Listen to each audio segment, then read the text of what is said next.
Hi, everybody. Welcome to Weather in 5 days in 5 minutes. And coming up tonight on the Joe and Joe Weather Show podcast, the active storm pattern continues across the country, and that means rain and gloom and doom type weather for much of the Northeast and Mid-Atlantic states. We will get into it in full detail tonight. And note the late start time. It is at 8:30 p.m. Eastern Time, both tonight and for Wednesday's Joe and Joe Weather Show. We'll be back to a 7:35 start on Thursday.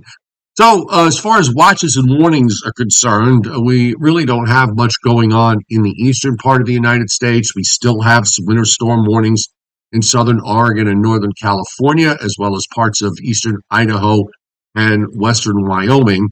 But other than that, even though it's rather rainy in areas in the eastern half of the United States, we don't see any flood watches or any kind of severe weather to deal with, at least to start off the day.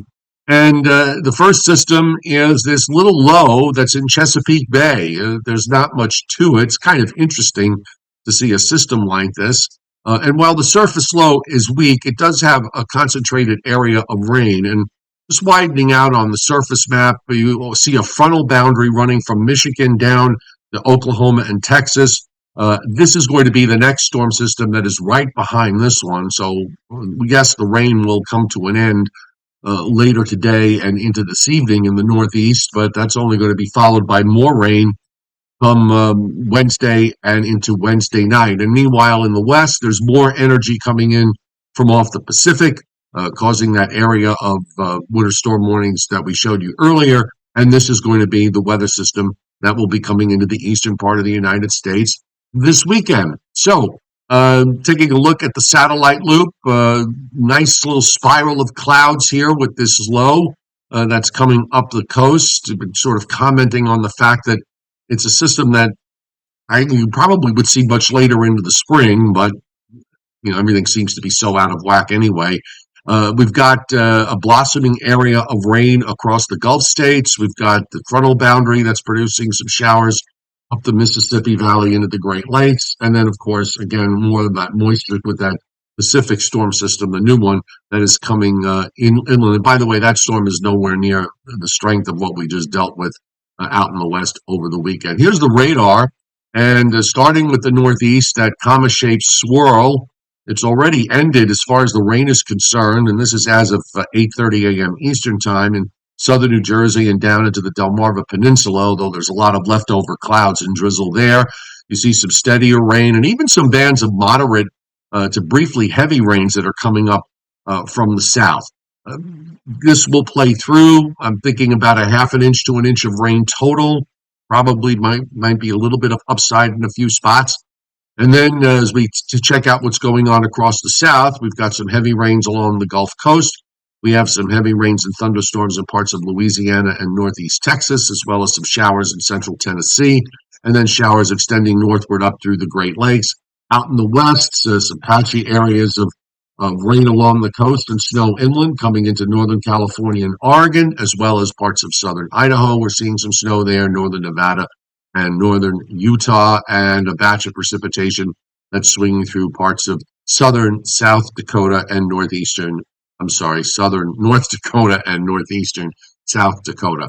WPC's precipitation forecast starting from 7 a.m. this morning and taking us right through next Tuesday. So this has still some of today's weather system in the mix, as well as the next two weather systems that follow, looking at several inches of rain or more in much of the Northeast back to New Jersey, a bit of a break and a little bit lower in Virginia and in parts of Maryland. It gets down to about an inch and a quarter or so, then picks up again, several to as much as 5 or 6 inches of rain still being indicated for areas from eastern Mississippi northeastward into western South Carolina and southwesternmost North Carolina. We continue to see heavy precipitation for the coast of the Pacific Northwest, with some snows occurring further inland. And as far as that snow is concerned, I'm just going to give this a quick refresh so we can get an updated map here. This is the probability for at least 2 inches. And we see an area in northern Maine where there's a 50% higher or probability of at least 2. along the border of Canada in northeastern North Dakota and northwestern Minnesota. High probability of at least two, and this is between now and Friday morning. And in the west, again, in those areas where we see winter storm warnings, we're seeing high probabilities there of at least two. If we change it to eight, again, not as widespread as what we just experienced there over last weekend. And on the long range, as far as the Saturday system is concerned, I want to see what WPC is doing with this. And they are showing for Saturday, and this is in areas well up into upstate New York and into Vermont, New Hampshire, and Maine. You see these light green areas showing a 10 to 30% probability of at least three and a 30 to 50% probability in the darker green. And then Sunday, we have high probabilities being indicated for much of the northern half of Maine, 50 to 70% probability for at least three, and in the darker greens, a 30 to 50%, and that extends back into the Adirondacks. So as far as where we're going here with these storm systems, they move along, as we've noted, for much of the winter. There hasn't been a whole lot of cold air around, and there's not really a whole lot of cold air around at the moment. The coastal low that's moving up the coast from Chesapeake Bay will continue to move northward. Rains will continue on and off into this afternoon, start to end this evening. Brief break follows. Then, of course, we've got this low in the south, the new one, and the approaching cold front from the west. So after a short break, rain develops Wednesday morning from south to north. It will become heavy at times in some places, particularly in southern New England down to Long Island, and then on up into the Connecticut River Valley and points northwest. For Wednesday evening into Wednesday night, that low moves away, and we start to see some slowly improving weather conditions on Thursday, although the flow remains kind of onshore, so might be a bit of a struggle for clouds to clear out on Thursday. Conditions should improve on Friday to some degree, but here comes the next storm system spreading rain through the middle Mississippi Valley and on up into the Great Lakes and eventually across the deep south on Friday, with some heavy rains moving across Alabama and Georgia. That moves in for Saturday, or more than likely later Saturday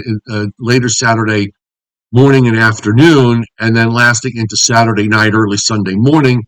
And then finally, this wet weather pattern breaks for Sunday. It'll turn breezy, and it will turn kind of chilly as we move into the first part of next week as a low deepens in the Gulf of Maine, and you see the heavy snows going on to the north there. Much of next week looks to be dry. Maybe toward the end of next week, we start to deal with another storm system. So a welcome break will be coming, but we've got a ways to go because it's only Tuesday, and we've got to get through the rest of the work week and the weekend to finally get into a drier pattern. So the Joe and Joe Weather Show coming up tonight at 8:30 p.m. Eastern Time. Mark it down, and we'll see you then.